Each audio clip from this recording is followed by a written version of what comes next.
పశ్చిమాసియాలో యుద్ధమేఘాలు మరోసారి కమ్ముకున్నాయి. ఇరాన్పై యుఏఈ రహస్య దాడులకు పాల్పడినట్లు వార్తలు వెలువడగా కువైట్లో ఉన్న ఓ ద్వీపాన్ని ఆక్రమించేందుకు ఇరాన్ యత్నించినట్లు తెలుస్తోంది. బుబియాన్ ద్వీపంపై ఇరాన్ చొరబాటుకు ప్రయత్నించిందని కువైట్ ఆరోపించింది. అటు సౌదీ అరేబియా కూడా ఇరాన్పై మెరుపు దాడులకు దిగిన విషయం బయటకు రావడంతో గల్ఫ్ దేశాల్లో ఉద్రిక్తతలు మరింత పెరిగాయి. మధ్యప్రాచ్యంలో ఉద్రిక్తతలు పతాక స్థాయికి చేరుకున్నాయి. కువైట్లోని వ్యూహాత్మక బుబియాన్ ద్వీపంలోకి అక్రమంగా చొరబడేందుకు ఐఆర్జీసీ దళాలు యత్నించాయని కువైట్ ఆరోపించింది. మే మొదటి వారంలో చేపల పడవల్లో సముద్ర మార్గం ద్వారా ప్రయాణించి ద్వీపంలోకి చొచ్చుకెళ్లేందుకు ఇరాన్ ప్రయత్నించిందని పేర్కొంది. తమ భూభాగంలో దాడులు చేసేందుకు ప్రణాళికలు రచించారని తెలిపింది. అయితే ఈ చొరబాటును తమ బలగాలు సమర్థవంతంగా అడ్డుకున్నాయని వెల్లడించింది. చొరబాటుకు ప్రయత్నించిన 4 వ్యక్తులను అదుపులోకి తీసుకోగా మరో 2 తప్పించుకున్నట్లు కువైట్ ప్రభుత్వం స్పష్టం చేసింది. ఇరాన్ తక్షణమే బేషరతుగా చట్టవిరుద్ధమైన చర్యలను నిలిపివేయాలని కువైట్ విదేశాంగ శాఖ డిమాండ్ చేసింది. కువైట్లో బుబియాన్ అతిపెద్ద ద్వీపం.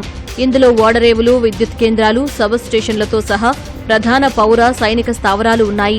చైనా ప్రతిష్టాత్మకంగా చేపట్టిన బెల్ట్ అండ్ రోడ్ ప్రాజెక్టులో భాగంగా బుబియాన్ ద్వీపంలో ముబారక్ అల్ కబీర్ పోర్టును నిర్మిస్తోంది.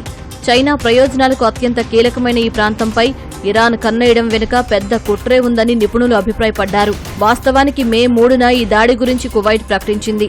అయితే ఈ దాడిలో ఇరాన్ ప్రమేయంపై కువైట్ అధికారికంగా నోరు విప్పడం తీవ్ర చర్చనీయాంశమైంది. కువైట్ చేసిన ఆరోపణలను ఇరాన్ ఖండించింది. తమ దళాలు సముద్ర జలాల్లో గస్తీ విధుల్లో ఉన్నారని ఇరాన్ విదేశాంగ మంత్రిత్వ శాఖ పేర్కొంది. నౌకాయానానికి అంతరాయం కలగడంతో గల్ఫ్ ప్రాదేశిక జలాల్లోకి ప్రవేశించాల్సి వచ్చిందని స్పష్టం చేసింది. మరోవైపు పశ్చిమాసియా యుద్ధం సమయంలో ఇరాన్ దాడులకు సౌదీ అరేబియా కూడా ప్రతీకార దాడులు చేసినట్లు తెలుస్తోంది.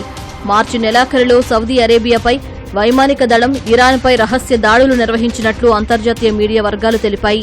దీనిపై సౌదీ అరేబియా కానీ ఇరాన్ కానీ ఇప్పటివరకు ఎలాంటి ప్రకటన చేయలేదు. అటు యుఏఈ కూడా ఇరాన్పై దాడులు చేసినట్టు వాల్ స్ట్రీట్ జర్నల్ వెల్లడించింది.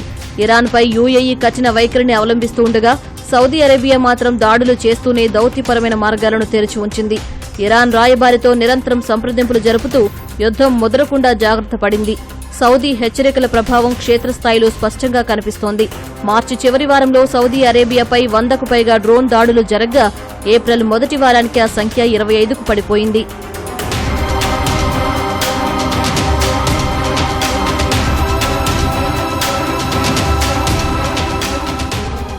చైనా మధ్యవర్తిత్వంతో 2023లో ఇరాన్, సౌదీ అరేబియా మధ్య శాంతి ఒప్పందం కుదిరింది.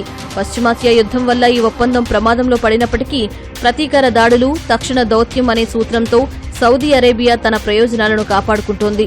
సౌదీ, ఇరాన్ మధ్య ఉద్రిక్తతలు తగ్గుముఖం పట్టినట్లు కనిపిస్తున్నా ఎప్పుడు ఏం జరుగుతుందో అన్న భయాందోళనలు నెలకొన్నాయి.